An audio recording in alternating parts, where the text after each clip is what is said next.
अस्सलाम वालेकुम एवरीवन। आज मैं आपको बताऊंगी दूध वाली सवैयाँ। दूध वाली सवैयाँ कैसे बनाई जाती हैं, बहुत आसान है।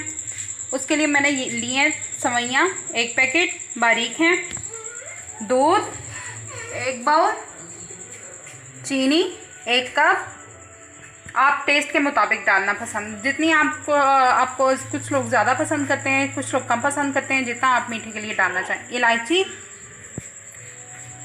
और गार्निश के लिए मैंने लिए किशमिश, बादाम और खोपरा।